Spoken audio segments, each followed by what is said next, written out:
listening to the Pelicans postgame report on the PRO Media Network for all things Pelicans. Perfect. Fly Pelican, fly Pelican, fly Pelican. And I tell them that. Fly down, I'm a Pelican forever. Yeah, ain't gon' lie, I feel flyer than I ever been. We stay ballin', this New Orleans, I'm a Pelican. It's going down in the nest, wild, wild west. Come in town and you best, show us some respect.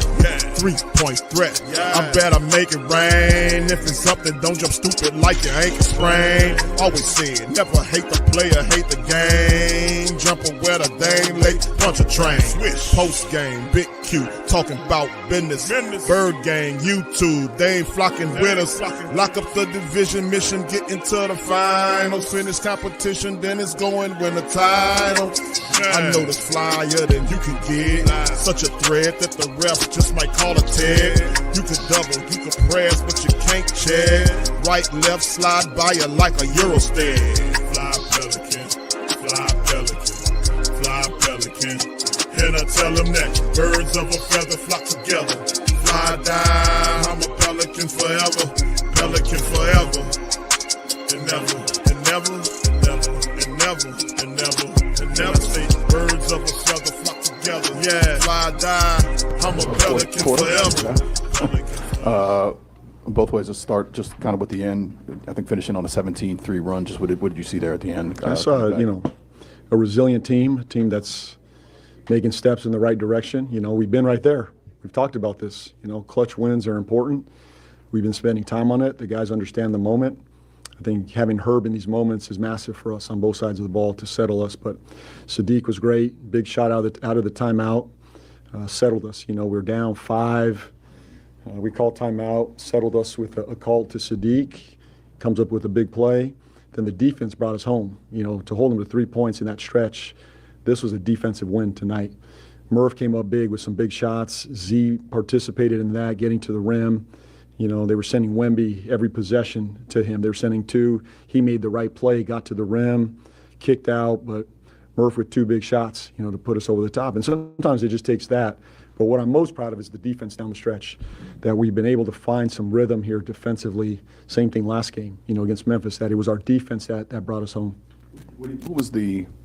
What helped? I mean, you mentioned Sadiq hitting that 3, but composure-wise, seemed like things were maybe tipping the other way toward the end of that run that San Antonio was making. What helped kind of calm the entire team down? Yeah, I think there was a collective poise from the staff to the players. It was a 2-possession game. We'd been here before. We just watched the clutch game on film this morning. It wasn't our team. It was another team. We talked about staying poised in these moments. It's only a 2-possession game. They have momentum, but it's about the next possession. One possession led to another. But I would say there was just a collective poise from everybody in that huddle saying, we're fine, we're okay. It's about that next possession. So that's growth for our group. Job that Eve did off the bench, obviously. I think him, Carlo, and DQ all foul troubles, I think, at different moments tonight. But to be able to come through and have 2 big moments or plays on both ends, the block on one end, he gets a dunk, obviously, just Eve and just what he was able to do. Yeah, he's phenomenal again down the stretch in all game. He anchors our defense. He comes in and turns us, the game a number of times defensively, rim protection, rebounding. I think we had 3 guys in double figures rebounding tonight. He had 14. Impacted that game, and for him to finish that game with a thunderous dunk, he deserved that. I love his confidence right now, his energy, his spirit. He's driving a lot of what we're trying to do right now. So, couldn't be more proud of him, and he deserved that moment. And not only that, is he hit the 2 big free throws. Yeah. In the fourth quarter, in these clutch moments, he stepped up, made free throws, got stops, big rebounds, and then obviously the dunk to finish it. We talked a lot about the math game and how you have to win certain things. Plus 21 in field goal attempts, second chance points in the paint, things like that. Just how big was the offensive glass tonight overall? I mean, you mentioned 3 guys in double figures. Yeah. We talked about winning the possession game tonight. I thought that's where it would be won for us if we could turn them over and keep our turnovers down and then obviously win the board. We were crashing tonight, second chance opportunities, just great effort tonight on both sides of the ball. But the turnovers being low was massive, and then obviously crashing the boards, kicking out. sometimes you have a layup after a rebound, but if not, spray it out for another wide open shot. And I think the guys did that. Back-to-back double-doubles. Activity has been all everywhere, but it seemed like he was even more aggressive when he had those one-on-one matchups with Wemby, kind of taking it to the rim tonight. And that was Z tonight. I mean, this is Z. He's playing at an extremely high level. He's available. He's healthy. He cares. He's driving what we're trying to do here. He's showing up every day. That's what I'm most proud of. And make or miss, win or lose, I love that kid, and he's bringing his best to us. That's what I'm most proud of. He's bringing his best to our program right now, and that's what I'm most concerned about. And then, we felt his spirit all night, just the energy downhill, making plays at the rim, kicking to teammates, and then big defensive rebounds, right? He did this in Memphis, and he did it again tonight. And, that's his next step, but I'm extremely proud of him. Thank you.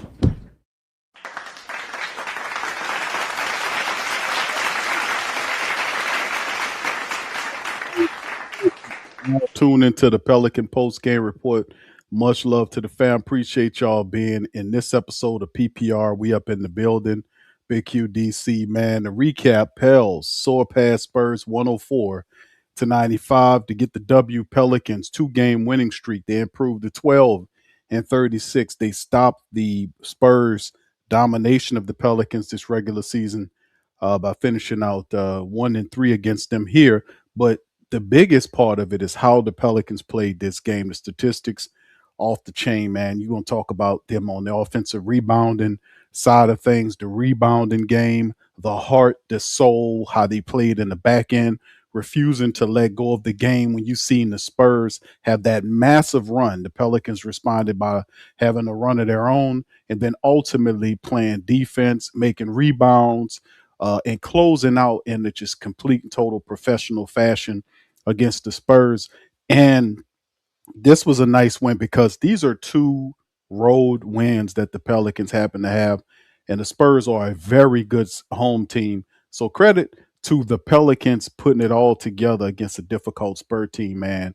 With all their guys there, the Pels were able to go into San Antonio and knock off the Spurs. I mean, that is big, man. That is really big. So shout out to you guys. Appreciate you. Hit the like button, hit the sub button, and by all means, feel free to share the show on your social media feed. DC, what's happening tonight, man? Shit, a lot is happening, man. The Pelicans done won 2 games, and I'm back. So, your ass been hiding from the with the losses going on. I know what you've been doing. Oh man, I was getting ready for the winter storm. Oh, there you go. That's a good one. That's a good one. Winter is coming. That's what the Pelicans telling everybody. Uh-oh. We lost your mic, DC. We lost your mic, buddy. But yeah, this was big, man, for the Pelicans, man, and great fashion, bro. Yeah, you hear me? Yeah, I can hear you now, bro. Go ahead. Yo. Yeah, I'm here. I can hear you. Go ahead. Go ahead, bro. I can hear you. Uh-oh. Something must have happened. He got DC in the building with his baby. She must have hit a button on him. All right, so anyway, shout out to you guys. Y'all, if y'all can hear me, put 1 in the chat, fam. Put 1 in the chat. We're gonna do a mic check. If you guys can hear me, I know DC got his baby. She might have hit a button on him or something. All right, but anyway, man, like I said, this is fantastic, man. I mean, I thought they appreciate you guys. Shout out to Kai the Great, Pelicans, Nola, Slim, Jaden, Maul and Maul. Big ups to your fam. I see you in the building as well, man. Young City, Mickey, I see you, bro. Who else we got? Yeah, Young Illuminati. Big ups to your brother Lavelle, Big Sean, who we knocked down. And like I said, the Spurs, man, respect. J. Cobb, shout out to you, man, as well. Big ups. Like I said, fam, this was an awesome game. What's up, Benny? Shout out to Benny. Man, this was an awesome game, right? In the first quarter, first half rather, Pelicans was handling the business, held the Spurs down to 19 points in that second, went into halftime feeling pretty good. came out and actually maintained the lead. Spurs kind of picked it up. And then when the fourth quarter kicked in, that's when I was like, okay, let's see. With the fourth quarter on us, let's see with the Pelicans if they can create good habits here and learn from past mistakes, like the mistakes of the 36 odd games that we've lost at this point, what we need to do as a unit, right? To kind of get this stuff together. So, man, them and I ain't gonna lie, y'all know it, man. I was a little nervous. I'm gonna be honest. I was more than nervous when they lost the lead. The Spurs didn't gain ground on them, and I was like, "Oh man, come on, man!" But then they took it back and kept it. So I mean, it was this. This was something that I got all the respect in the world for, and that's what I talked about on the other stream last night or the night before last, rather 2 nights ago, whatever it was. These games run together sometimes for me. But we talked about in that preview the reality of what they have to do their best to kind of limit the second chance shots, getting offensive rebounds. The Pelicans collected almost 20 of them tonight, right? Because that helps out. And just closing out on defense. And then when we get into the fourth quarter, not turning the ball over in a point where we killing ourselves. No, what we did was we were smart, we were poised in the right moments. Herb Jones, he had the same calming effect on the Pelicans the previous matchup that he had in this matchup. Jose Alvarado returns to help settle things down for the Pelicans. And like I said, they're healthy now. The only one person they're missing, and that's DeJounte Murray, and I don't think he'll have any effect on the Pelicans. We won't probably even see him until March sometime. If anything, I don't know what's going on with him. But the bottom line is the Pelicans had all their pieces, and they had the right temperament and mentality. They didn't care whether it was an away or home game. They want to win. They're tired of losing. Hell, we tired of watching them lose. But like I said, it was credit to them because we've seen so much this offseason. This team function poorly like this. Hold on just a second, fam. Just a second here. Hold on. Just a second here. Hold on. All right. Hold on. DC, is that you, sir? I can't hear anything, bro. Okay. Just drop out and drop back in, my brother. That might reset your stuff. I'm going to reset your stuff. All right. All right. That's Mr. DC. He going to pop out, pop back in with the. But yeah, it was cool. Yeah. Bad shooting, missed free throws, bad rebounding. Yeah. Yeah. I know Stephanie said she was nervous. Hey, man, I was nervous too, Steph. All I could tell you is, when you talk about, yeah, there you go, DC. I can hear you now. Sean, now there was some curious calls in this game too. Let's be real. There were some curious calls, especially in the fourth quarter. But boy, let me tell you something. God don't like ugly. Them guys went to the foul line. They were missing. There was an uncharacteristic misses by the Spurs during in that fourth quarter on the free throw line. They could not capitalize on what the refs was attempting to do. Those are really curious calls, but I credit to the Pelicans for holding on. You seen DQ lose his temper in the game. He got, he went to the sideline, got hit with a technical. Trey was upset about a call that had happened. So a lot of stuff was going on in the game. Like your boy Foxy jumps back into right into Trey, and Trey was upset. Hey man, y'all not supposed to be calling that. But in the end, the Pelicans did not lose their cool as a collective, and they closed the game. Big win over the Spurs. DC, you back? Go ahead, brother. Yeah, I'm back, man. You can hear me good, right? Yeah, yes, sir. I can hear you perfect. Yeah, man. The Pels, they look like they done discovered something with playing the rookies less minutes together and just leaning in and not having a point guard, man, letting her kind of take the ball up sometimes. Sometimes it might be Z. See Trey do it every once in a while. And Derek Queen. They're just operating well to say they don't have a point guard. I think that's been a big thing these last two games, but specifically tonight, this was a rough one, man. They got into that mode of losing momentum, had a nice third quarter, and then they kind of ended it a little weird, and then opened up that fourth quarter, man, just horribly. I think it was like 24-5 at one point during the fourth. And the old Pels, man, or let's just say earlier in the season, they would have just hung their heads and, packed it on in, man, and just fumbled and bumbled through the fort and lost this game. There was a period where they couldn't buy a shot. The Spurs kept good looks and couldn't buy a shot. And it's like they refused to hit any points until the Spurs started the game at like 87, I believe. And then the Spurs went and took a 6 or 7 point lead. And, normally during the season, that would have been the end of this. This has been over. Now, man, they locked in defensively. They stopped all that damn complaining after Derek Queen got that tech. The refs were, they were shafting them a bit, man. They had at least 3 or 4 calls that were just like atrocious. The offensive foul, you had Yves on that putback where it wasn't a putback. He got the ball right under the rim. Dude hit his hand, and Derek Queen called. It was a little crazy. And they went and they just dug in, man, and found a way to win the game, bro. They didn't choke it away. They let the ball move. I like how they had Trey tonight with a lot of off-ball action, man. He's getting just a lot better. Because the old Trey, he was cold tonight, man. I think he was like 7 for 22 or something tonight. But he kept shooting. Man. His confidence didn't wane.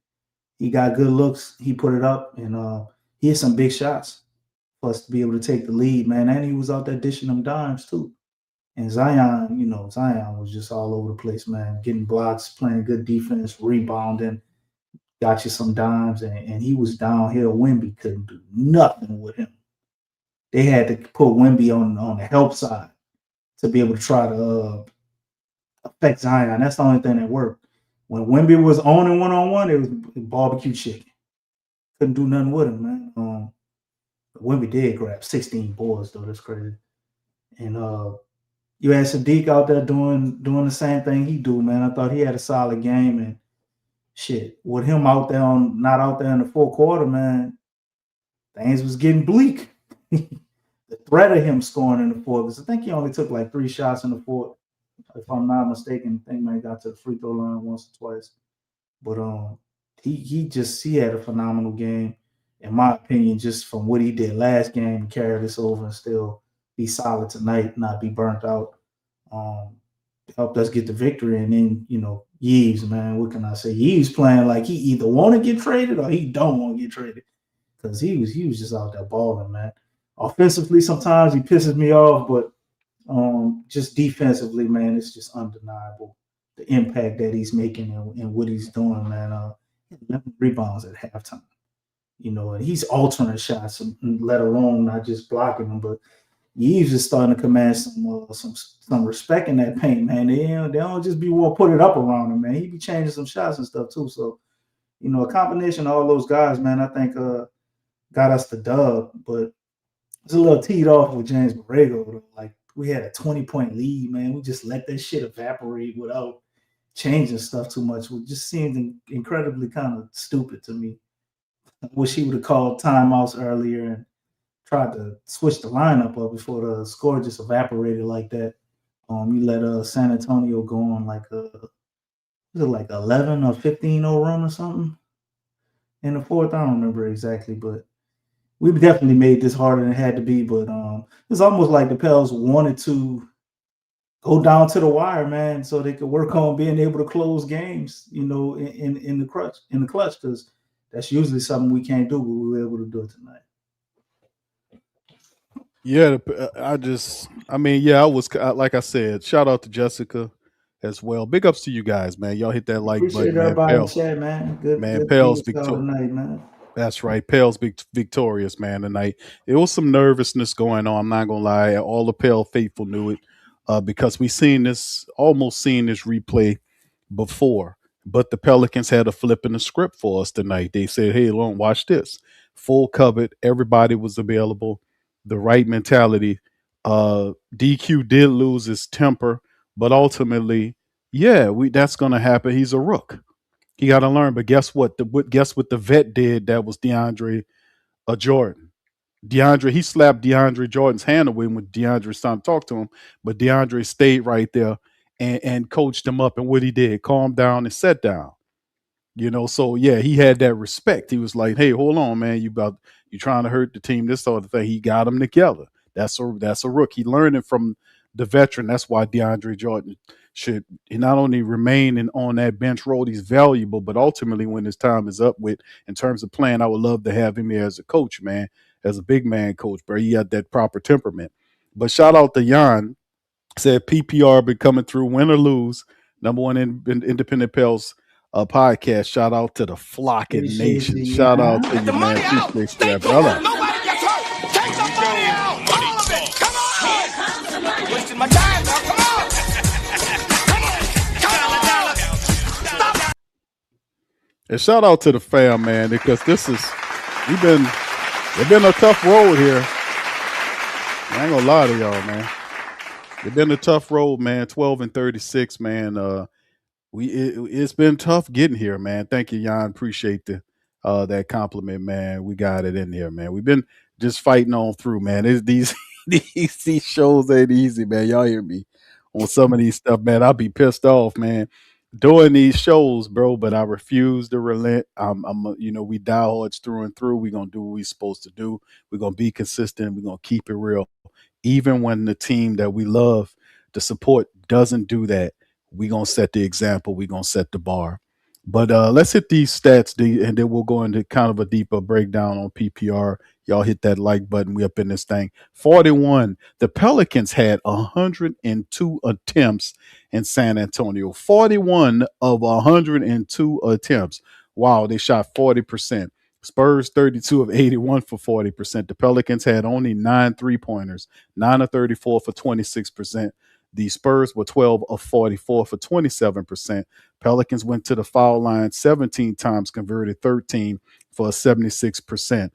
The Spurs got 32 attempts, some home cooking going on there, but they only were able to convert 19 of 32 for 59%. That's what kicked them in their backside. They missed too many free throws.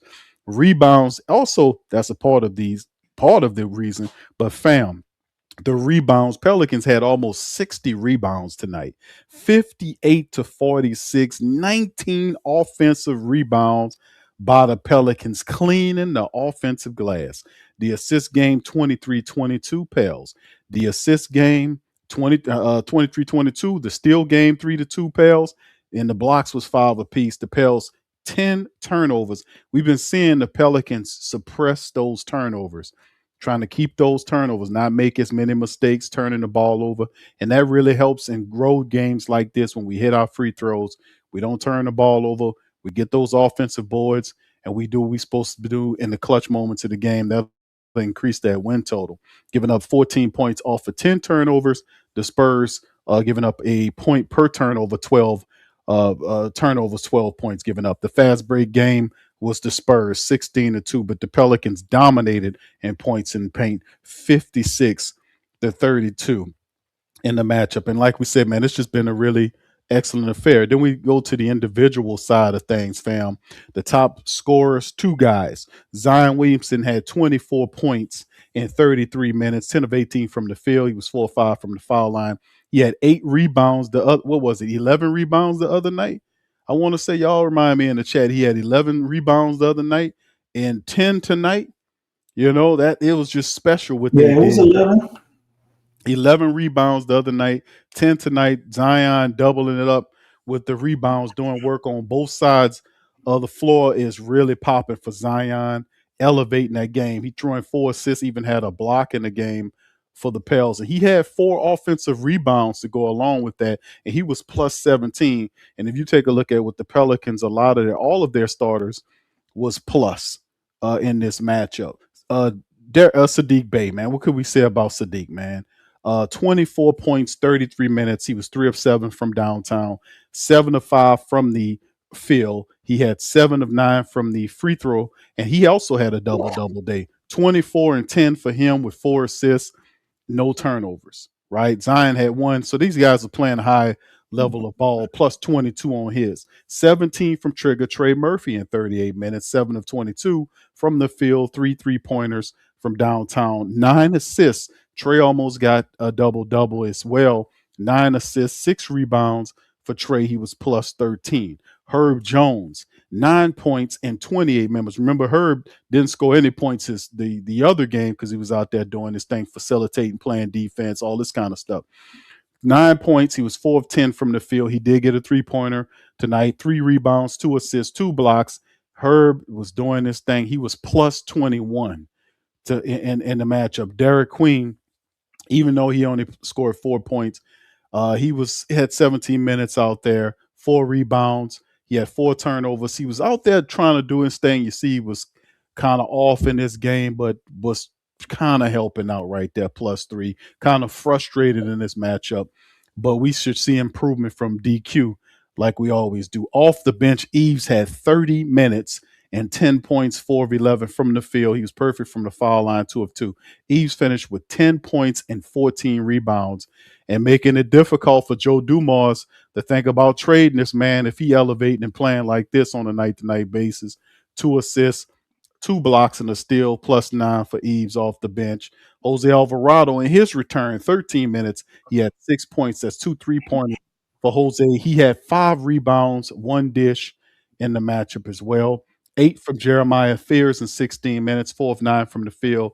Couldn't hit a 3-pointer, but he did have 3 rebounds and a couple of turnovers he did have as well. So, and Carlo in 12 minutes had 2 points in the board coming up off the bench. And Peavy, not so much to talk about with him. No scoring. He was 0 for 4 from the field, 0 for 3. Couldn't buy anything, but he did come in there and get a couple of rebounds and a steal to help the Pelicans. On the other side of it with the Spurs, their guy, you know who their guy was, but a lot of these guys just didn't meet their averages. Like Victor Wembanyama, 16 points and 16 boards, 4 blocks for Wemby.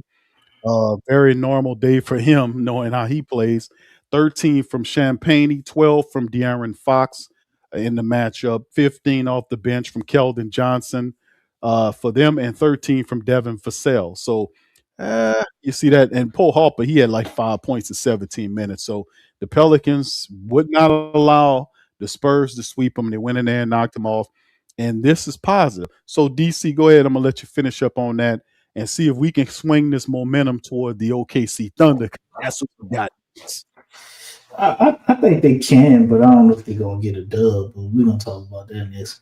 But I thought it was impressive that the Pels, with their defensive woes, they were able to win this game with their defense, basically holding San Antonio like scoreless for 4 minutes. Which I ain't gonna lie, man, it'd be mind-boggling to me looking at San Antonio. That's why Wemby is a good player, but I don't know if I believe in Wemby like everybody else do, because this dude's like 7'5", man. You out there shooting fucking 3-pointers.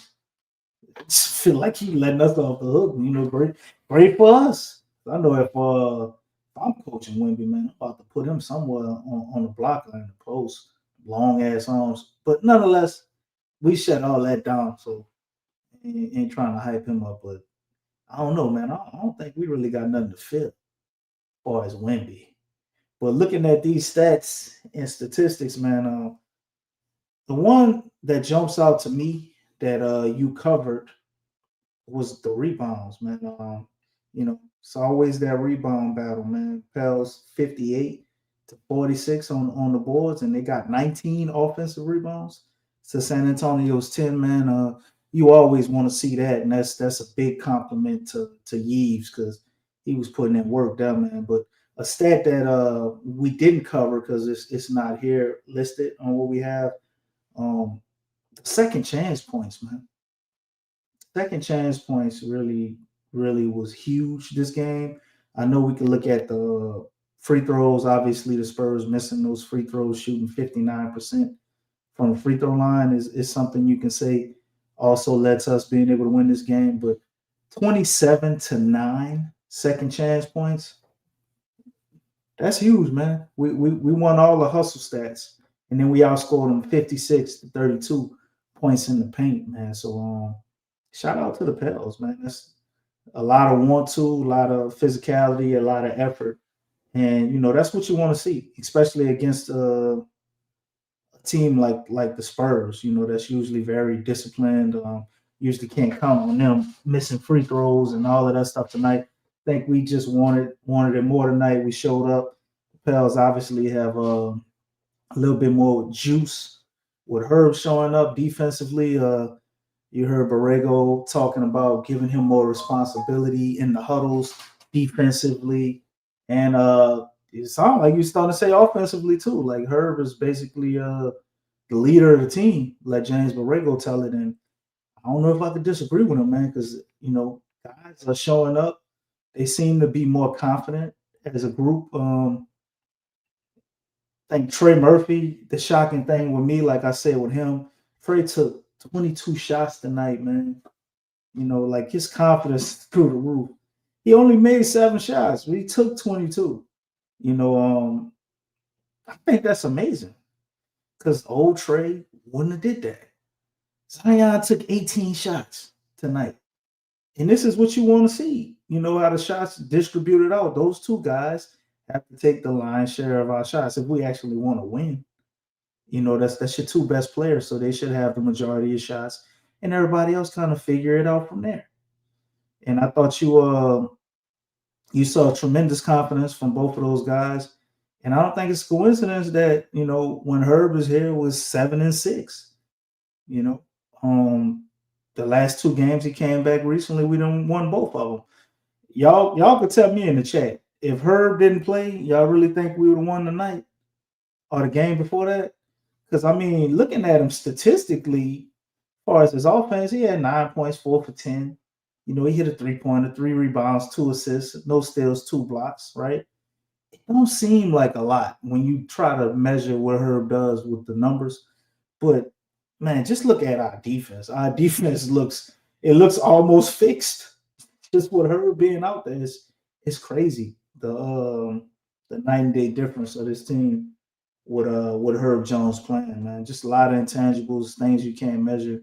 And it goes to show why some people are like, man, you trade Herb. Some people are like, you bet not trade Herb. You got more people that don't want to trade him, I think, then trade him. And the people who do want to trade him, they're like, shit, we better get at least 2 first because he's a really impactful player, man. But looking at what this team has done since he came back, it's like, man, it gives you something to watch. Like we can watch this and kind of hold our heads, man.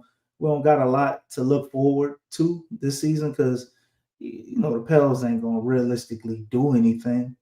But watching them play like this, man, it put a smile on your face and give you some pride and be happy that you're a supporter of the Pelicans, man, so they don't just go out there and lay down. And last but not least, Yves Missi, man,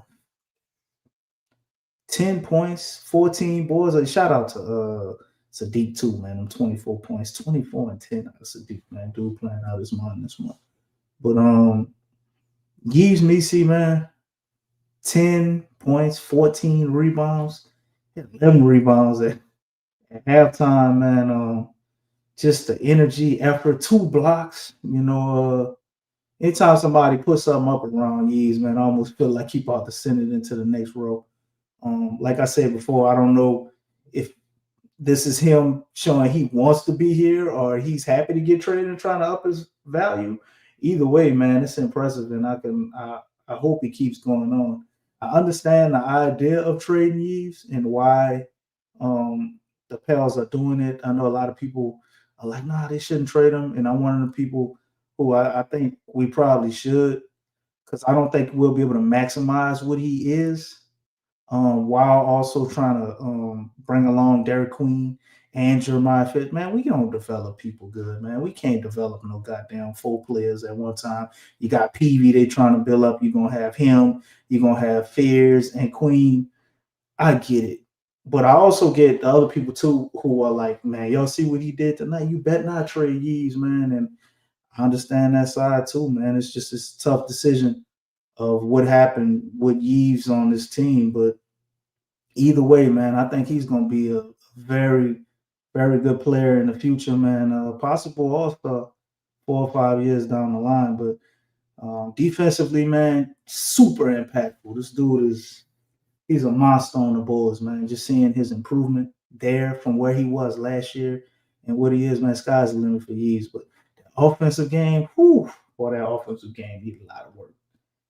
But nonetheless, they're trying to get down on the brother. Awesome game tonight, man. Making impactful plays for us to get the win. When Queen basically got ejected, even though he didn't have to leave because he didn't technically get ejected, he just fouled out. Yves came in there. It's a little rocky, like you said, Q. I saw the nerves from him. He looked a little nervous. Made a few little weird plays, and boy, did he back it up after that, man. He went and handled his business, man. So shout out to Yves, man. And I think without him, I don't know who we would put in that spot tonight, man. We possibly could have lost the game too if we didn't get what we got from Yves, especially that last 5 minutes. But I mean, he was doing this thing the whole game. Yeah, he was impressive, man, how he played against Wembanyama. Not only the reboundings, but him playing defense, but also attacking Wemby on the offensive end when he can. He was running the floor. And they just did a wonderful job dealing with him. He was up for the challenge. He was not overcome with anxiety or whatever because you're facing a guy like Wembanyama. I mean, he was literally up for the challenge and played really well tonight, man. So credit to them, man, for doing what they did and getting this victory, man. This is a lot of people did not have the Pelicans beating the Spurs in San Antonio. They're on a 2-game winning streak, and we hope. I ain't gonna say hope, but with this momentum, we want to see this carry forward into the next matchup against a very difficult club in OKC. That's right. That's the next one we got, ladies and gentlemen. We have the OKC Thunder up next in OKC. Fam, listen, we've lost 8 games in a row to this team, right? We've lost 8 in a row to this Thunder team. And it's been a very interesting couple of games. And what the Thunder do is they turn you over. You can't make a lot of mistakes against this team. They'll make you pay. They'll turn you over in transition. They shoot the 3 ball well. They're just a complete and total team as defending world champions. They're 37-10, and they are difficult in their own building. They're 20-4 in their own building. So, with that being said, man, they got a few guys that's out coming up for this game. We know that Case and Wallace is a game time decision with a groin issue. AJ Mitchell is supposed to be back on the 27th for this matchup here. So we'll see him and Wallace supposed to be back. Caruso is out with a thigh. He's supposed to be back. So is Hartenstein. All those guys are supposed to return on the 27th. Caruso's out with a thigh. Hartenstein was out with a calf. They're predicted to come back for the Pelicans. Jalen Williams is out with a hamstring until early February, just to let you know. But the Thunder, man, they're currently on a 2-game losing streak, right? On the 2-game losing streak right now. OKC is they're pretty much 2-3 over the last 5 games. Pelicans are also 2-3. So they're on the 2-game losing streak. Pelicans on the 2-game winning streak. This is going to be interesting going into this matchup if we can sustain and play hard like this. Hey man, 4 teams were able to beat them in OKC. So it's going to be a challenge. And by the way the Pelicans are playing, they seem like they're up for a challenge. So anyway, getting into it, you can see the statistics right here, man. You can see the points, scoring points for OKC and holding you down. They're the number 1 in scoring in the NBA and holding you down as well. So that is 2 things to look at the Pelicans in respect to 21st and 28th. You can see the numbers right there. So got to overcome that. The 3 points made, they're 17th, Pelicans 29th. And that's that. You can look at the free throw percentage. They're second in the NBA in free throw percentage, shooting 82.5% on their free throws when they get to the foul line. 78.6 is the Pels, 15th in the league. The Pelicans they do get the attempts, but 25 a game, which is top 9 in the game. They just don't convert them as much as they're supposed to. Now the assist game, 25.5 by OKC. The Pelicans are almost 25 at 26 ranked. The turnovers, you see this team right here, 12 turnovers a game. That's second in the NBA. Pelicans are almost 15 at 15th rank. The Pelicans are a top 8 team in steals. The Thunder are a top 3 team in steals. They're also the top 4 in blocks at 6 a game. Pelicans 4.5 at rank 20. Like I said, they've lost 8 games in a row to this team, and we need to turn some stuff around in this matchup about OKC. Man, this is going to be an interesting game. To be honest with you, this is going to be a tough one, man. It's going to be a tough game, but they're going into it with all this stuff. Let me get the other statistics up on screen for some of the family members so they can see what OKC working with. You know who it is. It's SGA, averaging over 32 points a game for them. He's also the top assist man for OKC as well. He's balling. Chet Holmgren is 18 and 8.5 for them in terms of what he's scoring. Williams is out, but averaging 17 a contest. 5 rebounds, almost 6 assists. And then you see Mitchell with 14, Hartenstein 11 and 10 is his average, and the rest of those guys doing their thing. So let's look at the depth chart right here for the family members. See, this is going to be a good matchup right here because the Pelicans are healthy, and I hope Borrego lets them know, man, this team beat the hell out of us. They've been beating us down. The last 8 times they have 8 straight wins. We need to go in here. And you want to talk about challenging a team. SGA, Lou Dort, those guys are there. I told you Williams is out. Jalen Williams is out until early February. Hartenstein's supposed to be back with Chet Holmgren, but Case and Wallace should be back. Caruso should be back. Mitchell should be back for the Pelicans, according to some of the injury lists.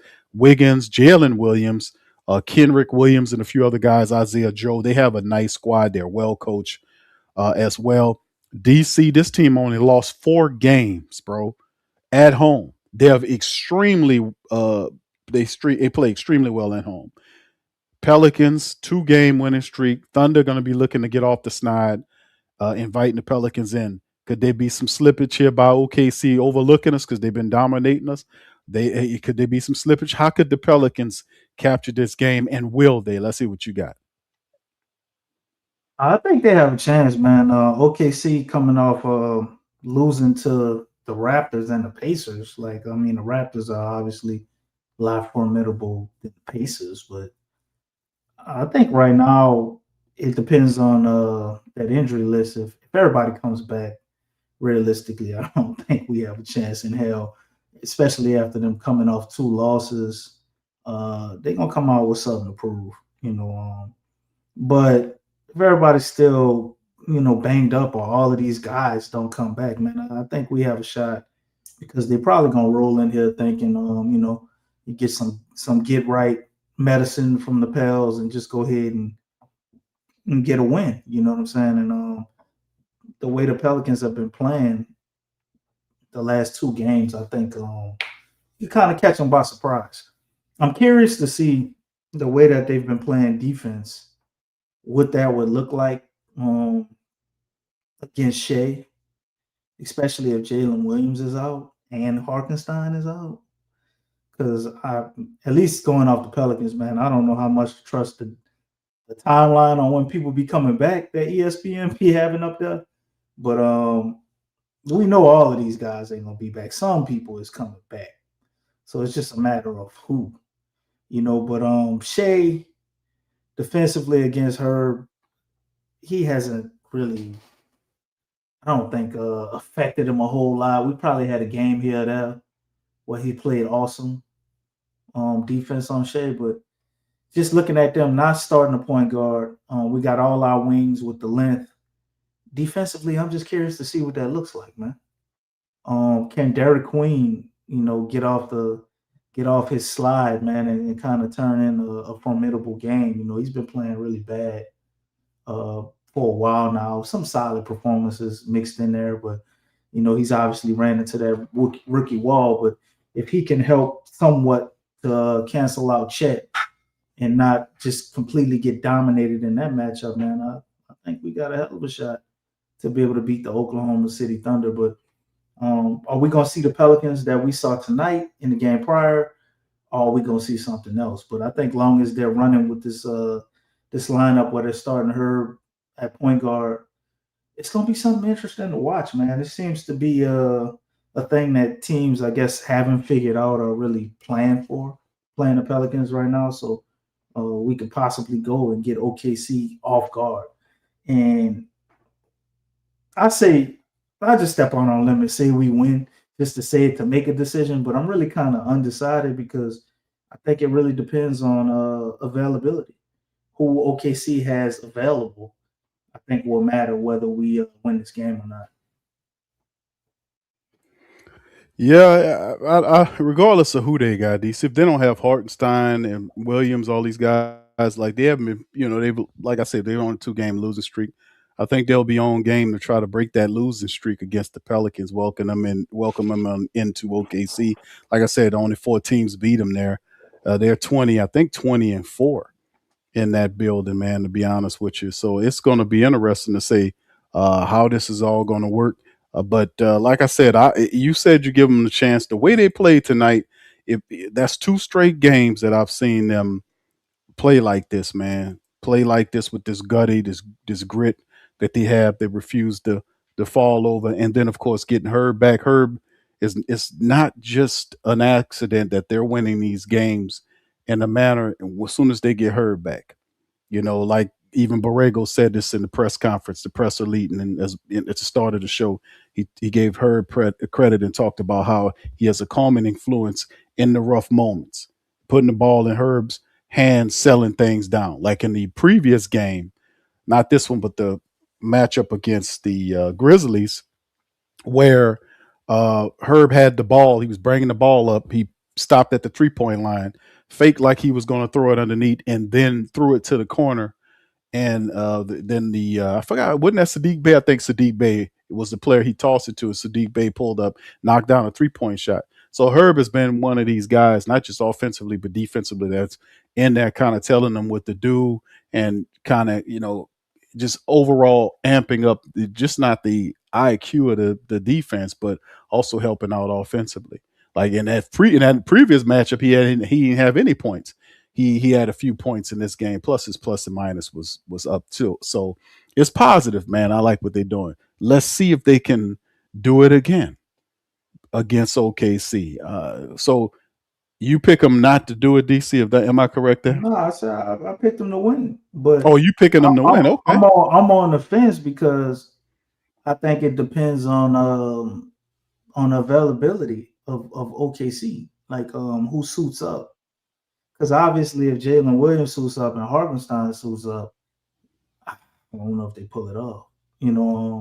Caruso's just suiting up and be a problem for us. He might come out there and hit 6 threes. But being honest though, like the last 2 games, the Pelicans haven't gave up, that mystery burner guy from the 3-point line, bro. They haven't turned the ball over a lot either, bro. I mean, there's something to her being out there, man. They playing smarter basketball. You know, you don't have those dumb mistakes happening on defense as much, and they're not turning the ball over. You know what I'm saying? And I think that's just a combination of we had 2 rookies starting, and you can't. What time in history have you seen 2 rookies in the starting lineup and that team just wins a lot of games? It just really doesn't happen. Maybe 1 rookie right in the starting lineup, but 2. It don't really happen. So I think that's a lot of it. Just Fairs trying to figure it out and Queen trying to figure it out, and they kind of had a ball in their hands a lot for rookies, facing mature, well-seasoned teams. They playing at a different disadvantage. So the fact that we've kind of pivoted to making Jeremiah Fairs come off the bench and giving him something a little more suitable for him that he can handle. And I think his minutes coming off the bench, he looks solid, man. He's still giving you a few of them turnovers you don't like, but I thought he was solid tonight. Defensively, you can see he's improving.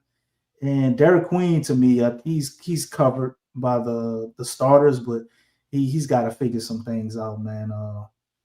I see the stuff with people talked about him not having a motor, and sometimes he's just way too lackadaisical for me, just too cool, and I need to see more urgency, energy, and effort from Derek Queen. I really think it's that simple, man. But is that something you can coach into him, or he just have to flip a switch and want it? Because we're gonna need him to kind of step it up. You can't keep staying in the rut like this. Right. Well, I mean, I think he'll learn, man. I ain't really down on him. A lot of people like getting on Queen. Well, I mean, we was giving him a lot of praise when he played great. Q. I mean, right? Yeah, I get criticism when he. No, I ain't saying you doing anything wrong. I'm saying that at times, yeah, he does have some questionable stuff that he does on the court, and I think ultimately, I think he will learn, man. We forget that it's just some pressure on Derek Queen, man. They gave up a couple of picks for him, and I think ultimately this dude gonna turn into something outer worldly for us, and we just see just little shines and glimmers and of it in some of these games when you see him put it all together. So boy, man, him and Fear. So these rookies are contributing and helping in some of these wins, to be honest, which even though he didn't have a lot of points tonight, he was out there making some mistakes, but in the end, he kind of lost his temper. He wanted more calls than what he actually got. I think that was one of the things that was happening too. He complained several times about him getting hacked underneath on baskets, and he kind of lost his cool toward the back end. But it's just a learning process, though, man. So it is what it is.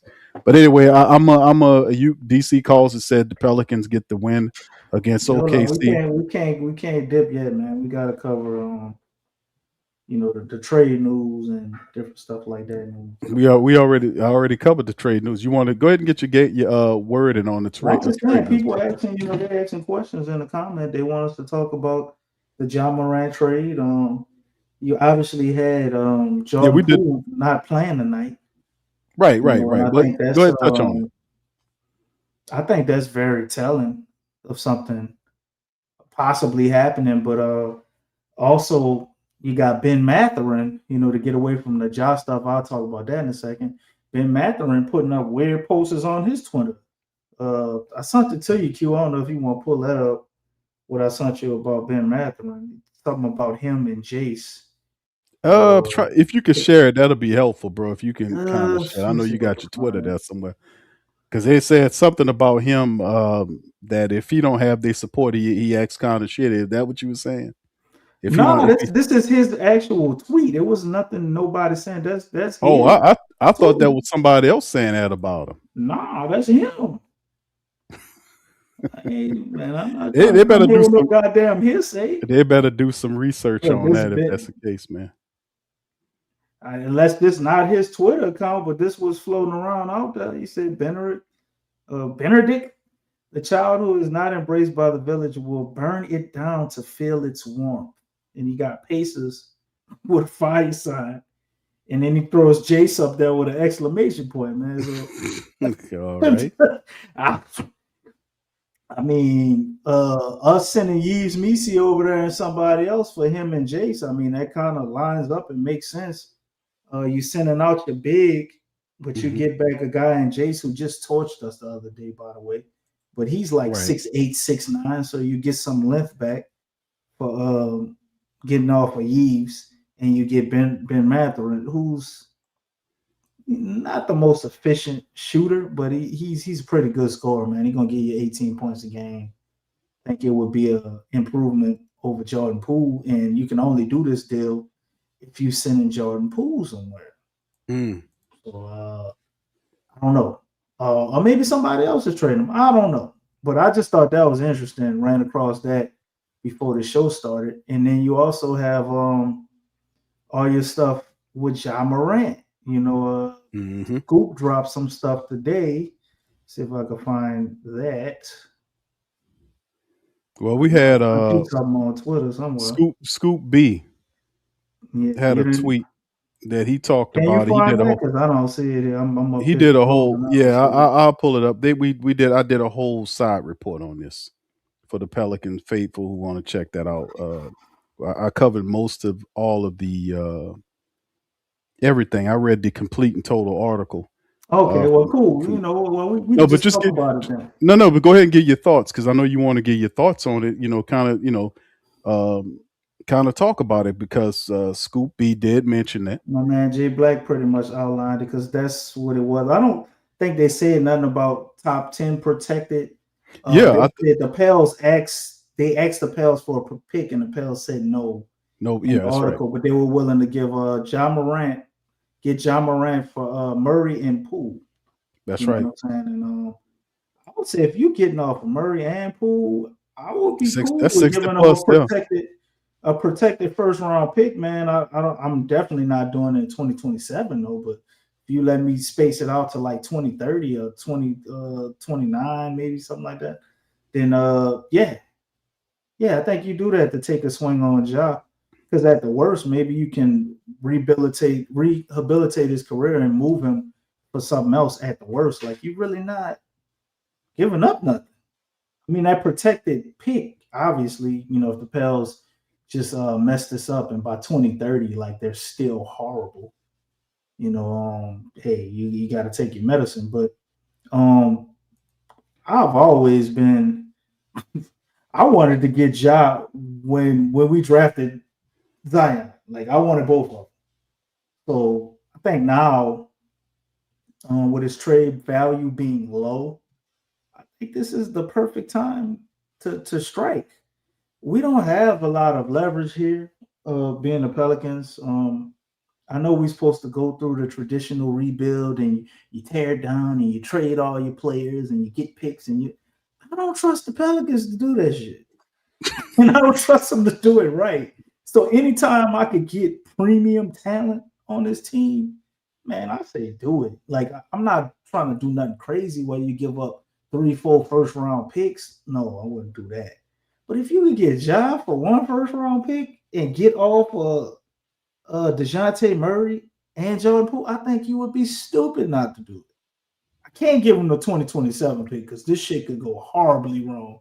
We'd be right in the same situation next year that we are right now, a pretty similar one. So I couldn't give up that pick. But anything outside of that, man, I definitely got to consider it. I'm gonna space it out as far as possible. If they would let me, I'll give them a pick in the future when I think I'll be able to have things together. But man, we gotta remember. I know Ja, since 2022, he's played less games than Zion. So this shit is That's right. a huge risk. But if you don't find a way, which I think you can find other ways, to get off DeJounte Murray, I mean, shit, you still got his contract on the books for 2 more years after this year. And you got Jordan Poole on the books for next year. And he obviously either doesn't want to be here, doesn't vibe, something's going on. It's all weird with him. So you got to get him up out of here. And I can't say the Jordan Poole trade was a failure because we got Sadiq Bey out of there. And Sadiq Bey is basically giving us the production that we thought we was getting from Jordan Poole. So, it still wasn't a horrible trade to get off of CJ, but you said Ja as a pair. I see you, Slim South. But I think, man, Ja here, bro, he gonna come here and he gonna have a chip on his shoulder, man. Ja, he's a lot of things, but you cannot tell me he's not a competitor. He's obviously got to get his body together, play smarter. Injury-wise, we have to find a plan for him, similar to what they've been able to do with Zion recently to keep him on the floor. Because outside of the off the court stuff, you do have just him constantly getting injured, man. It's almost a similar thing with Zion. You got somebody who's super duper athletic, and it's almost like his body just gets torn down from the wear and tear. He's got some shooting woes this year. But the thing that's the biggest bright spot to me, you will have a real, true floor general point guard. And you ain't had that shit since the last time you had Chris Paul. We have desperately needed a point guard. So I say, man, you go get Ja, man. I ain't gonna say at any cost, but you go get him. You go get him and make it happen. Defensively, he's kind of a liability, but I think it's a little bit overblown. I wouldn't consider Ja just like a straight up cone. Like he gonna play some defense, but you inject him into the lineup we got now, or let's say it don't work right now. Yeah, I forgot about Rondo. I can't disrespect Rondo, but yeah, but Rondo, we had him for 1 year, and he kind of came in for that year. He was doing some stuff, but just that playoff run that that was unreal what Rondo was able to do. But yeah, y'all right. So Rondo and Chris Paul, but we ain't had Rondo for 1 year. We got him locked up for like 3 years. I think his contract goes out. That's why it's so unattractive to teams, because the length of his contract, he still has like 3 years. Maybe it's 2 after this year. Like the same thing with Zion, and they don't want to sit on him and keep going through that. But man, you got somebody who you can actually conduct a pick and roll with and maestro that shit. Can you imagine the pick and roll with Zion? What do they do? That's must-see basketball. If we're actually able to create space and get them to space to operate, what do you do with that shit defensively, man? What do you do with it? So I think it's a no-brainer. If you can really pull it off, for what I'm seeing, you would be dumb not to do it. Bro, if you can, if they're talking about a DeJounte Murray who doesn't want to be here, that's making $30+ million, and a Poole they can't seem to fit. That's $60+ million for 2 guards that are disinterested. Let's just place it like that. For the Pelicans, for Ja Morant. Now, usually I'm not pushing for that, but giving those $60 million in contracts up, and of course, we got whatever we got for this season, and then Poole will be operating on an expired deal for next year. So, and whatever Murray's working with, I don't know exactly what his contract is like. I don't know if it's the same. I have to look it up. Y'all let me know in the chat. 2 years, $59 million, so basically 30 million a year. Okay, so both of them have 2 years, including this year remaining on their contract. Got 1 year left, $34 million. And Murray, after this year? Murray has 2 years left. Okay. I think after this year, Jordan Poole will have 1 year. That's why they're asking for that extra. But we would have to take back Kentavious Pope. I'm good with that. How many years Kentavious has? He has 1 year, $21 million. Okay, so there you go. And Kentavious Pope, man, he can help. He would come and he would help our bench. He would help. Productive player. It ain't like he a bum. No, Kentavious would definitely be a good veteran to have on the bench. You try to make him a starter, I think that's what shit go wrong for people. And spot minutes out there. I like Kentavious Caldwell Pope's come in and play a little defense for you. He can get a basket or 2 off the bench. I think I like his role off of that, but that kind of makes the Pelicans more mature. But yeah, getting those guys out, getting Ja Morant, man, that would add star power to it. But let me ask you this: how would that impact Jeremiah Fears? That'll be directed. That'll kind of be. They had Jeremiah Fears liking tweets about Ja Morant coming here, so I think it would help. Jeremiah Fears obviously needs a mentor. I think his 3-point shot is gonna come along, and if you could get Ja in here, man, to kind of help his facilitation game and help him finishing at the rim, because that's the 2 things I think you need to do right now with Fears. I don't know if I would think want it does Ja anything Morant. but help. You're gonna let him cook with the second unit. You know what I'm saying? All I know is every goddamn backup point guard Ja Morant seems to have, they all look terrific. So at what point do I think maybe he got something to do with that shit? Or you just want to say Memphis is that good at selecting backup point guards? Because when Tyrus left from over there, I thought it wasn't going to be nothing. And who they got over there with is Ty Jerome now? So they all look good. I know, but I don't know. I got an uneasiness. You should hang up with Ja Morant. You think he's a cancer or a locker room? That's what I'm getting. Immature. Those things. That's what I'm looking at. I don't want him to come in. I know the guy can play basketball. There's two problems I got with Ja. Number one, it's availability. That's right. His availability is a major issue. Like I said, it says a lot for you if you miss him. You got Fears. So if he get hurt, so what? We play Fears now. Yeah, but I'm saying, DC, we're not bringing him here for that. We're saying we're gonna need this guy to play. This guy missed more games than Zion did. That's saying a lot. And number two, he has not exactly been a player, a role model player for your young point guard to be mentored by. Let's just be honest about it. So that's two things I'm dealing with right there that I'm kind of having reservations about. But I also do like the fact that the Pels or that Poole, they can't find a spot for Poole. They can't. DeJounte Murray does not want to be here anymore, and there seems to be some hesitation there about giving up picks. If it's like you said, picks that's down the line or something like that, that they want to give them up, then that kind of elevates the time frame in terms of the Pelicans competing. It definitely makes them must see TV.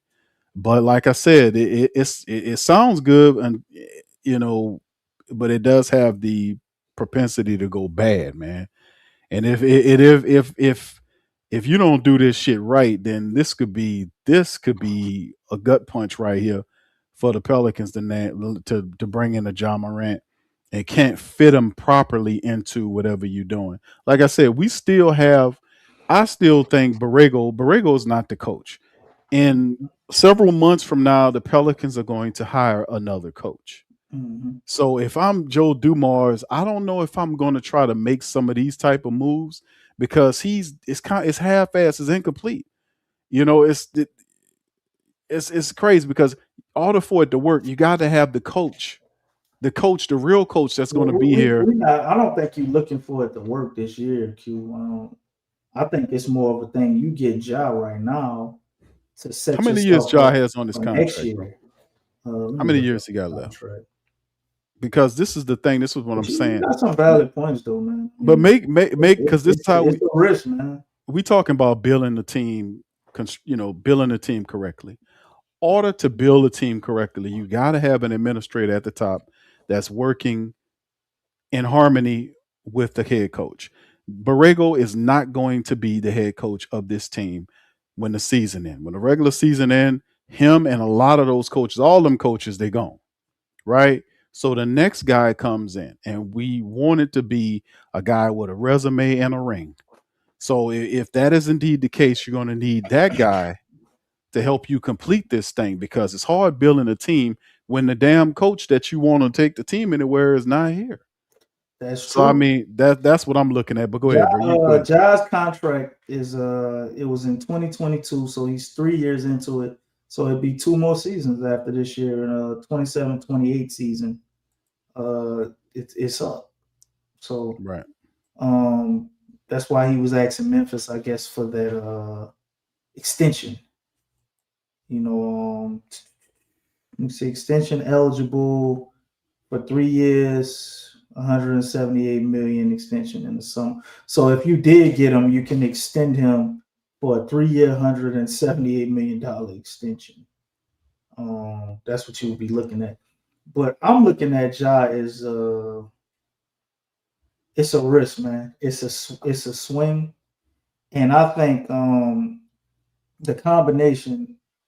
If you get in Ja, right, you have obviously decided that you holding on to Zion because those two guys kind of grew up together. They played on the same AAU team. I'm sure they have a relationship. And if he is likely coming here, I'm sure it's because they want to play together. So that to me, the combination of them wanting to play together and you have a clear, I guess, 1A guy and a 1B guy, or you want to say Trey as a 2, or however you want to put that, I think it can be very beneficial, man. But you're absolutely right. You have to nail the coach, whether it be a guy like Malone, you know what I'm saying, or a coach that just fits those two personalities along with Trey Murphy, because without him, I don't think this shit works at all because Zion drives to the hole. Ja does the same thing. Trey, you probably will want to try to keep Sadiq some type of way because you need some type of 3-point shooting, and everybody after that is just 3-and-D guys. You know what I'm saying? Possibly you need another defensive big if you do move. I don't see if they do Ja. I don't see them moving Yves, at least not right now. But you still need more defense. You're gonna need 3-point shooters, and I think that's something you can do in the off season. But to me, the opportunity to do it is just too much to pass up, man. Knowing this franchise and our inability to be able to acquire talent. Like, how long have we said Rondo was the last time we had a point guard? It was at 2017, 18, and we still haven't gotten a point guard, a starting caliber point guard for that long, man. That's at least league average. We ain't had that in a while. Closest thing we had was Lonzo Ball, and he couldn't stay up. And then we wound up giving him up for nothing, and we could have got Laurie Markin. We fucked that up. We could have got Darius Garland. We fucked that up, right? We had so many chances. We could have had Tyrese Maxey. We fucked that up. So anytime some talent run across with this franchise, man, I think you got to take the swing. It's a hell of a risk, and if you do mess it up, you are right. It is a major setback.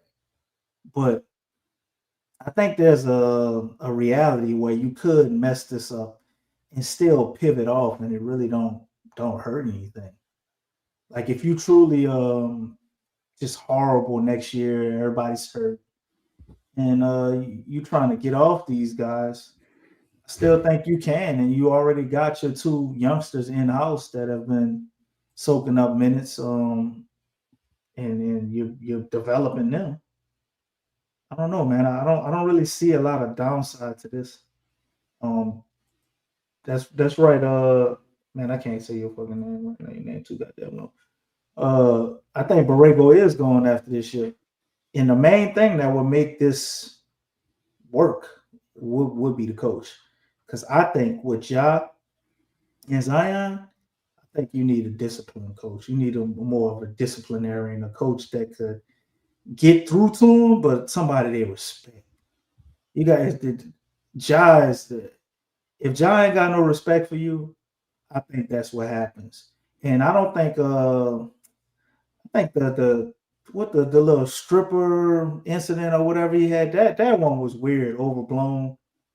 But the other stuff about him pulling up in vans and uh pointing guns at people with lasers on, like, all of that shit is crazy. I don't know the history behind it fully, what happened. That shit is insane. But we also had the same thing with Zion and the BBL girls and all of that. So um looking at these dudes now in their mid-20s, I mean, do you think that Ja is just that mentally set back that he couldn't mature beyond them things? And I think what we seeing on the court with him, I think it's the coach. I don't think he respect the coach. I think he was hurt and probably upset by them firing Taylor Jenkins, which to me was kind of weird. Although that coach they have, he looks to be an intelligent offensive mind.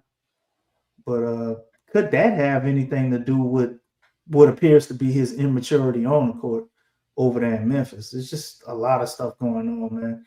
And I think the only way to know for sure, you would have to have some direct contact with Ja, and get down to the bottom of some of those things. But if you can guarantee that the off the court stuff wouldn't be a problem, I think you definitely swing on this. Him not playing, I don't know, man. I think that can be figured out. Even though Ja is injury prone, I think there's a world where he can stay on the court. Maybe you have to be very judicious with his minutes, like they've been with Zion, man, and figure out a plan for him. And what we're seeing going on with Zion, I think, shows you that the Pelicans could possibly be able to do that with somebody else too.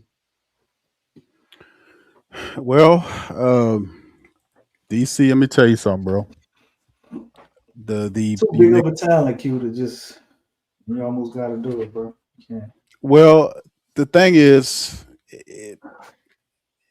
it's interesting, man, because you're right about the fact that you don't have a lead guard there, and Ja Morant is a special talent, man.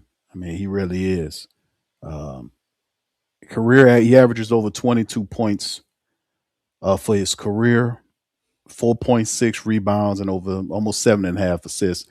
In the 20 games he played this year, 19.5, 8 assists, 41% shooting from the field. Now his career 3-point shooting, he's a 31.1% shooter for his career, and he shot almost 90% from the foul line. Incredible player. Like I said, that's just a given, man. But the Memphis Grizzlies, some of these players do need a change of environment. It's just, man, it's just, I don't know. I got a hesitation here for whatever reason. What's the worst thing you could see happening? I got a hesitation here. You got a good beat on the cons, man. So how do you see this playing out the worst? And also, what are your thoughts about Jordan Poole not playing at all tonight? DC not, and he was not on the injury. Got a trade lined up sometime. They got a trade lined up for Poole, no doubt about it. And DeJounte Murray over there making videos about the Seahawks and shit. Talk about it. Everybody saying he the healthiest he ever been, but he won't come back and play. No, he's. I think DeJounte Murray is done, man. I'm gonna just be honest with you about that. I think Murray's done. I think he's over with. I think he told Joe Dumars, because Joe Dumars was very adamant about the guys who didn't want to be here, that he had no problem getting you on up out of. He only wanted guys that want to be here and win, and that's not DeJounte Murray. DeJounte Murray was saying stuff about the team, about how he didn't get minutes and all this kind of stuff, and he was basically slamming the Pelicans and pretty much staying away from the Pelicans, and that's fine. If you don't want to be here to contribute to the win, just don't poison the environment. But yeah, Jordan Poole not playing as well as Jordan Hawkins either. That's another one there. Hawkins didn't play. They had some pictures, when we beat Memphis, and Trey was over there doing shit towards the end of the game. They had Ja was on the sideline smiling, watching that shit. Yeah. I ain't trying to be conspiracy man or nothing, man, but I did think that was a little weird. Yeah, it's something going on here, DC, and it's quite obvious when you shut Poole down, because it was a DMP situation that was listed. I went back and looked at it. Why he didn't play? He didn't have an injury. It was a coaching decision, which usually is tied to they got a trade lined up with Poole. So we'll see. We got some time between now and the 5th of February, but the Pelicans obviously seeing like, hey man, we might not have the financial investment to get guys like a Ja Morant in the free agency market. If we can capture him with two players who we can't seem to get to work right here, that's $60+ million between Poole and Murray. And if they want to throw a later on pick in there, or perhaps to get another team involved, I don't know how this is going to go, but that I can see from that perspective, it's just, I'm very hesitant, DC, because of the aforementioned things. Like Ja Morant missed more games than Zion Williamson. That to me in my head is like, damn. I can't. Could I foresee something? I don't want to. In the last 3 years, Q, we got. I hear you, D. No, he was suspended for like 60 or 70 of those games too. But I'm saying still he missed. Right. That was because of his own foolishness, which is not eliminated from the equation. If you did that before, what stops you from doing it here? And Memphis, had Bill Street shit. We got one of them too. And I think our area a lot larger than theirs. So whatever going on with Ja Morant and however he's cutting up there, if you're going to bring Ja Morant down here with Zion Williamson, you better make sure that there's an understanding that this is about basketball, that he's going to be something totally else. You got to have that discipline aspect in place, right? For Joe Dumars, right? I can understand that. And then the injury situation, the problems that come with having Ja Morant, like it wasn't just one time or twice. It's always something with Ja Morant. You see what I'm saying? Whether it's him being hurt or him having some type of issue. And we don't need that kind of stuff. What we trying to be. We're trying to get this team to win. We're trying to get them somewhere. We've dealt with a lot of BS already. All we want to do is to have a winning product in which we compete for the playoffs every year and build on that. Will this man help us? To me, it's just I have a hesitant. If I was the general manager of the Pelicans, this is what I'm mulling over in my head, right? But I'm also thinking that I won't probably have enough money to chase a player of his salary on free agency. So if I can lock him in and get a John Morant talent, then that's also a thing. So it's just weighing the two to see if I can make this work or if this can be something successful. And I guess, like I said, sometimes you gotta swing if you're going, if you're gonna try to hit a home run. You can't sit there and bunt at it. If you're going to try to hit a home run, you got to swing. So I get it, man. I get it. So Murray, Poole for John Morant and a pick, we we'll see, man. We'll see. We'll see, because like I said, it's must see basketball when John Morant and Zion Williamson and all them guys on the floor. Man, that's going to be I'm going to the games Pelicans again, going to be dog. right. The Pelicans are going to be that'll bring so much money to the That's region. why I You'll think see, it could happen. I mean, you'll see people that are not Pelicans people become Pelicans people because of the pairing of John Morant and Zion Williamson. It's just star power on another level. And like I said, because they can't get it in free agency, they won't have the ability to get it in free agency. So because you'll be competing with other teams, Miami. If Miami was there, he wants to go there. They don't want him. But if you can get them for those They players, don't then want them, go so for I'm it. like, Right. And it's a reason I why. thought it was weird. You know what I'm saying? But yeah, No, like you it's said, not weird, could bro. be a reason It's why. not weird. It's Miami, and they know they got them people and did their due diligence here. They did their due diligence here. They got a weird They got a measurement for it. fascination with Tyler Hero too, because they would have to give up Tyler Hero in the trade, but They don't, and I heard they they don't are do that. locked in on Tyler Hero. So I wonder if it's just that, and I can understand that, because if they give up Tyler Hero to give Ja, it's like they still, like in the same boat, in my opinion. Not that Ja isn't way better than Tyler Hero, just saying a lack of shooting with what they already have. Mhm. I kind of understand it a little bit, but here, man, I think one person could fix everything. Q for us. Malone.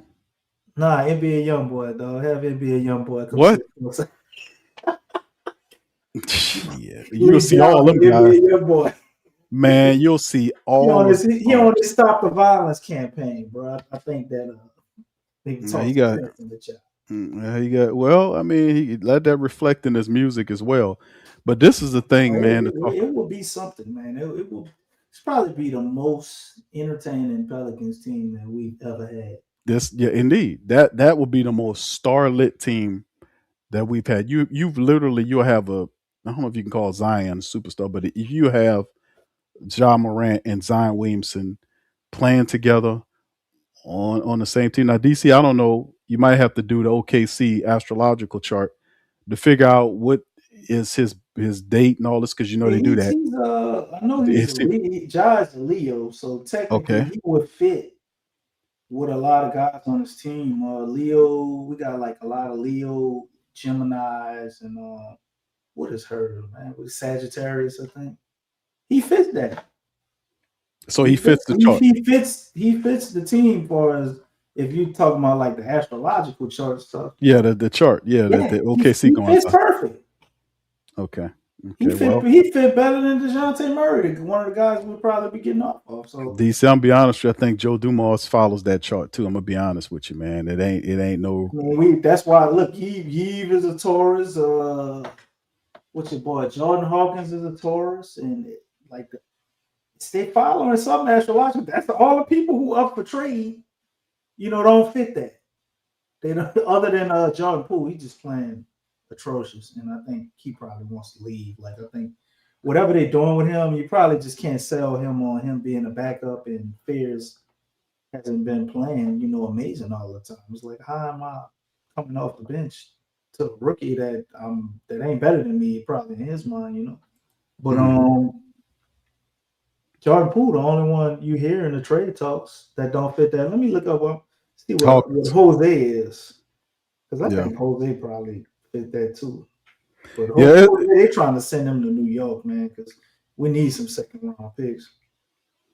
Yeah, and like I said, man, I get it, family. I really do. I'm just being a general manager, just kind of weighing the pros and the cons to get why the Pelicans are attempting to get John Morant because it Well, elevates. I they mean, no, Aries, so he fits our team, man. Aries, Sagittarius, Gemini, I think Leos, all of them pretty much fit. so there it is. I mean, we'll see, man. If because, like I said, I get it because they won't be able to land them in free agency because you have all those other teams competing with them. But if you got a guy that's an obvious star in a position of need, you just gotta do your due diligence and be disciplined with them. And whoever you get, whatever coach you get, it has to be able to fit with what you're doing. To be honest with you, man, that's the only problem I'm having here because it's like building a team in reverse. Y'all know what I mean? Like usually a general manager or a VP, Joe He, Dumars comes in, he starts the year off and gets his coach. That girl stopped him from doing it. Gail stopped him from getting the guy. We had to struggle through with this team through this entire season. Joe Dumars is here now. We're making trades and moves, and I'm saying this guy is not going to be the head coach at the end of the year. So it'll be like you then have to be able to find a coach that'll be able to fit with the personalities of the people you bring in on the team. So if you land a John Morant and pull John Morant onto the Pelicans team, then you don't want to be able to land a coach that has a temperament that would kind of displace that synergy, that community that you're trying to build with your team. That's the problem I have when you're making these sort of moves, is that you have to have that kind of a futuristic look going forward of what kind of coach you need to have to fit with the team that you're putting together. Because once you start making these moves, some of these pieces are going to kind of be trapped here for a little bit, and and you're going to have to situate around them as opposed to the reverse. So it's kind of weird how this is going on, putting it together like that, because you usually like to start off with a clean slate or a blank canvas, so to speak. You're a painter, you got a blank canvas, as opposed to come along and somebody done paint a damn picture and now you got a task to repaint over top what they're doing is Hey, what you I'm gotta basically paint saying. over the picture. You can't even get a new canvas. You just gotta You got to paint on make the the top of picture it. work. Exactly. That's my point on it when you building it this way. Because, and you know what? A You're lot gonna have to harder. DC, you're gonna have to get do because you're good at that. Have to go and do some research on some of these coaches that are available and how they fit this team. Because that's also something very important to kind of look at as well. And some of the people like you, what the hell y'all talking about with this astrological stuff? Well, I'm telling y'all, The family, that they got compatibility, man. it's a Look at all the compatibility chart. teams that have been winning, and I thought it was weird because I didn't find this on my own, but I ran across this guy. I think they call him the Zodiac GM or something on Twitter, and I'm looking and reading this information, and man, showing us the majority of teams that have been winning, they astrologically, far as the team chemistry, the players are compatible. Like if you got players that's like a Pisces, you want a Scorpios with them. You want what's the other ones that are compatible with Pisces, man? I know Scorpio is probably like the best match because people think about astrology. I think from dating, and it ain't got nothing to do with romantic. It's just chemistry. How people vibe with each other.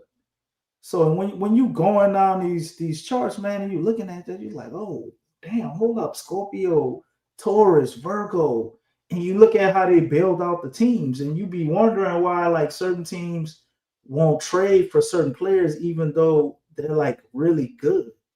Damn, why they ain't make a run at? Because they probably looking at it like it'll mess up the chemistry of the team, as far as the personality. Because you can be super talented and you put the wrong talent together and they just don't mesh because they have chemistry issues. Right. But when you look at the Personality teams that have splash. been winning, like for instance, OKC OKC Thunder, is a perfect one, man, bro. it is crazy because Everything matches everything matches. They're all compatible from the GM, presidents of basketball operations, all the way down to their to the roster. coaches. I'm like, Yep. holy shit. Them And they people won on a this shit. championship. Yep. And y'all They see on how this. they playing. And we look at him, like, man, OKC good. Yeah, Shay's a really good player. And people look at Jalen Williams, that kid, a really good player, and Chet. And then after them three, it's kind of like, okay, they just putting the right pieces together that fit the team. You know what I'm saying? So looking at the Pels, man, I wonder if this is something that they're leaning towards. Maybe this is a Troy Weaver thing. We putting it on Joe. Maybe this is a Troy Weaver thing, right? We would have to go look at. I haven't looked at the old Pistons team to see when Joe won that championship, but I know for him to take a swing on a guy like Chauncey Billups, right, and Rasheed Wallace, Q, I'm telling you, bro, we could very well be traded for John Morant. That's very Joe Dumars type thing to do. If he didn't sit down with him, felt them out, or had some type of way of gathering intel, and he feels like it could work, and he definitely fits the team from a compatibility standpoint. Because when you look at the players that don't fit the team, compatible wise, and I notice this with other teams too, most of the team will fit, and you might have one player that don't quite fully fit, and it's okay if it's your superstar. Yeah, like one or two players that don't really fit that, but everybody else do. Zion is a Cancer, right? So he fits Taurus, Pisces, Scorpio, all this in Capricorn, which Derek Queen is. But then you got the deeper stuff with all the astrology stuff where you're going into the moon signs and the rising and all of this. Man, them people going deep like that. Like all I know about is the core signs. But this it's very well a thing, man. I know it sounds crazy, but if y'all just look into it, Crazy like a fox. Go check out a Zodiac GM on Twitter.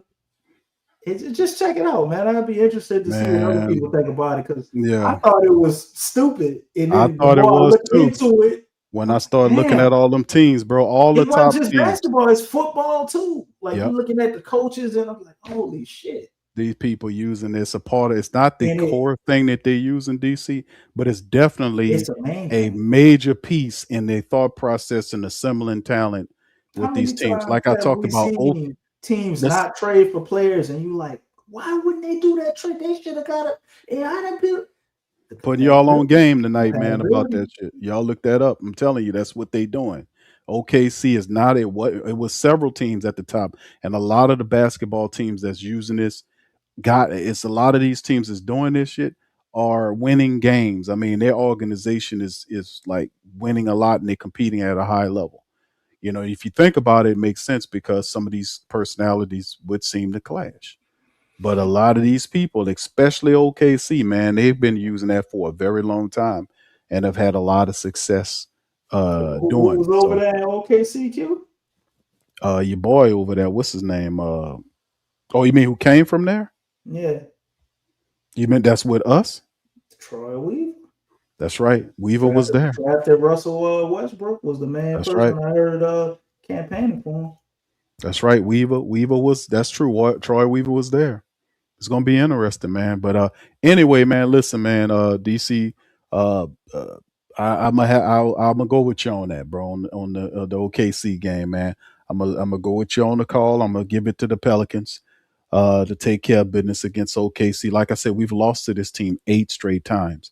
At some point, you're gonna have to stand on business and take care of business against this team, man. And like I said, they're difficult to beat at home, but they're dealing with without Jalen Williams.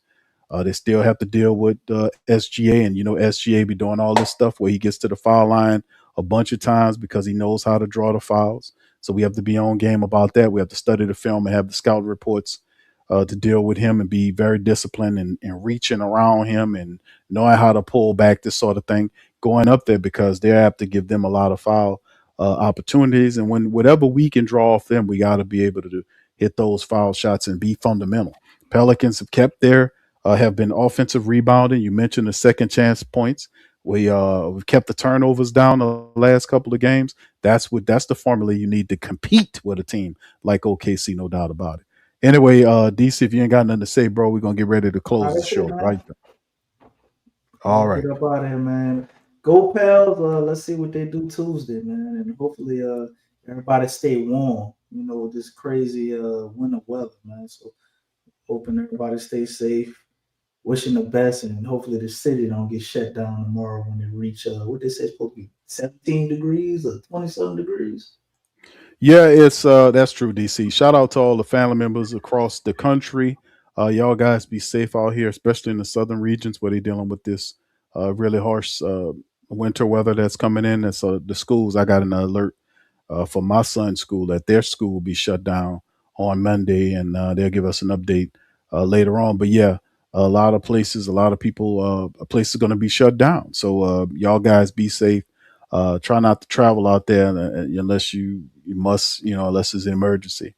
And we'll holler at you on the next one on that one. So much love, peace. Hit the like button, hit the subscribe button. We'll holler at you on the next one. Peace. Go Pels.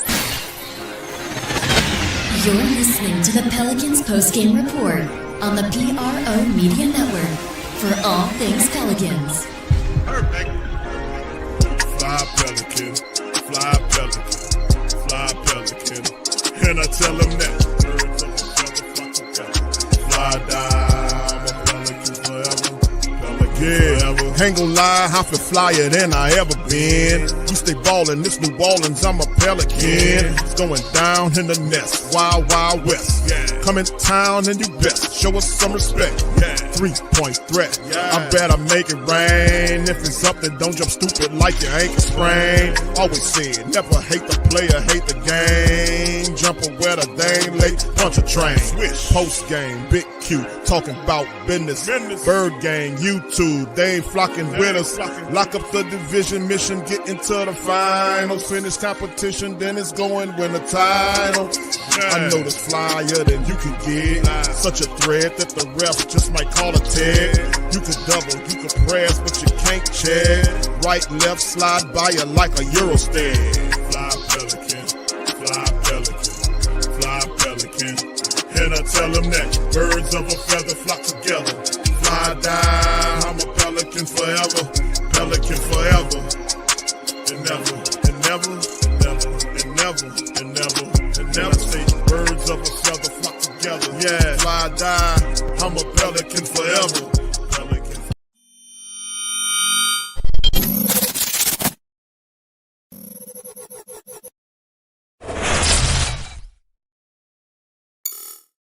Hey, New Orleans! Whether you're catching up on Saints news at Jackson Square, checking Pelican scores in the Garden District, or staying updated on LSU while grabbing coffee in the French Quarter, there's one place that keeps you connected to everything that matters in our city. From Bourbon Street to the Superdome, from Preservation Hall to the Riverfront, New Orleanians are staying in the know with thehootitdaily.com. Your daily source for Saints, Pelicans, LSU, and all the sports, music, and culture that makes our city special.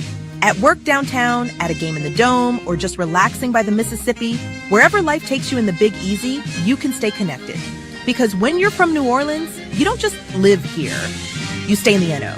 That's stay in the know. Visit thehootdatdaily.com and never miss what matters most to Who Dat Nation. Welcome to the Pro Shop, where we create authentic NOLA-inspired clothing for men, women, and children. From Saints jerseys to Pelicans gear, everything's crafted right here in New Orleans. Whether you're shopping the Pro Shop, the Pel Shop, or the Pro Shop Kids, we've got your whole family covered with genuine merchandise that represents our city's spirit. Check for links in the description section below or in the chat.